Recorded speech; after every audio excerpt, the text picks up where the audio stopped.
पत्र विस्मृतीत गेलेले क्षण. लेखन शशिकांत जोशी. पत्र हा विषय तसा इतिहास जमा झालेला आहे. नवीन पिढीला ह्याचं काहीच अप्रूप किंवा आस्था वाटत नाही. सध्याच्या आधुनिक आणि नवीन तांत्रिक युगात व्हॉट्सॲपद्वारे संदेशाची देवाणघेवाण चालू आहे.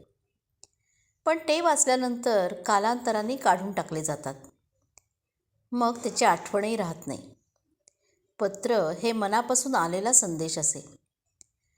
फार वर्षापूर्वी कौटुंबिक, शालेय जीवनात तसेच लहानपणी हस्तलिखित पत्राद्वारे आस्था, सुखदुःखांची माहिती देणं, प्रत्यक्ष भेटीसाठी, कार्यक्रमासाठी आग्रहाचं आमंत्रण देणं हे अगत्याचं असायचं. अक्षर, सुलेखन, भावना आणि आपुलकीचं मिश्रण असे वेगवेगळे अनुभव पत्रांमधून येत असत. आप्तेष्ट, नातेवाईक, मित्रांचं पत्र येणं ही पर्वणी होती. यासाठी घरातील सर्व लहान थोर व्यक्ती आतुरतेने आणि उत्सुकतेने पोस्टमनची वाट बघत असत. तरुणपणी एकमेकांना पत्र लिहिणं हे अवघड काम असे. दीपावली आणि इतर सणांच्या शुभेच्छा पत्राद्वारे दिल्या जायच्या. यामध्ये प्रेम आणि वात्सल्याचा ओलावा असे. साहित्य किंवा राजकीय नेत्यांमध्ये देखील परस्पर संवादांसाठी पत्रांचा आधार नेहमीच घेतला जात असे. चित्रपट आणि नाटकांमध्ये सुद्धा पत्र आलं, पत्र वाचलं, पाठवलं अशी संहिता असे. कथानकात त्याचा आवर्जून उल्लेख, सहभाग असायचा. आता ते राहिलं नाही. अनेक कवींनी देखील आपल्या भावना व्यक्त करण्यासाठी पत्रलेखनाचा आधार घेतला. कविवर्य रमेश अणावकर यांचं प्रेमिकेच्या भावना मांडणारं हे गीत.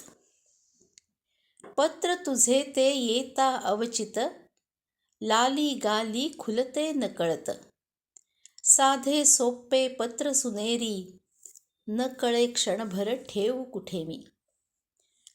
तर कविवर्य मंगेश पाडगावकर यांचं प्रियकराच्या भावना उलगडणारं हे पत्र. मज सांग सखे तू सांग मला, पत्रात लिहू मी काय तुला, लिहिता लिहिता शब्द थांबवी, लिहू नये तर कसली प्रीती, नाव सारखे ओठावरती, वेड लागले जीवाला, सांग सखे मी काय लिहू, पत्रात लिहू मी काय तुला. याशिवाय हिंदी सिनेमात देखील पत्रांचा भरपूर वापर झालेला आहे. सुप्रसिद्ध संगम सिनेमात गीतकार लिहितो, ये मेरा प्रेम पत्र पढ़कर तुम नाराज ना होना. या पत्रावरील गाण्यातली नजाकत अजरामर आहे. अशा कितीतरी संकल्पना पत्र ह्या विषयावर आधारलेल्या आहेत. दीपावली, नववर्ष अशा अनेक निमित्तांनी हस्तलिखित पत्र, पोस्टकार्ड घरी येऊन आपला आनंद द्विगुणित करत असत. पूर्वी शाळांमध्ये सुद्धा हस्तलिखित स्पर्धा व्हायच्या.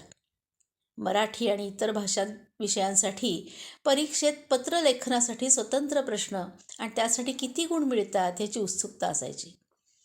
मुलांमध्ये स्पर्धा, चढाओढ निर्माण व्हावी या उद्देशानं शिक्षक, पालक, ज्येष्ठ मंडळी त्यासाठी मुलांना प्रोत्साहन देत.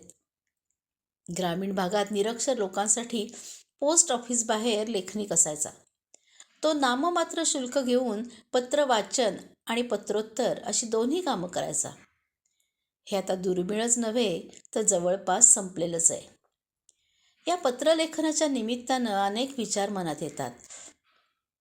लिहिताना जपावे ते अक्षर मनातले, रडताना लपवावे ते पाणी डोळ्यातले, बोलताना जपावे ते शब्द ओठातले, हसताना विसरावे दुःख जीवनातले. नव्या पिढीने देखील पत्रलेखनातला हा आनंद भरभरून लुटला पाहिजे.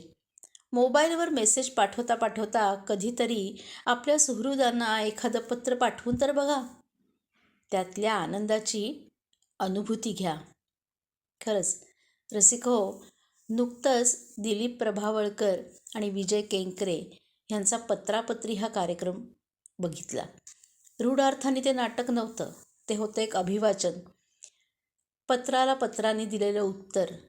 अतिशय सुखद असा तो अनुभव त्या दोघांच्या पत्रवाचनाने दिला आणि पुन्हा एकदा त्या पत्रांची किती गरज आहे हे जाणवलं.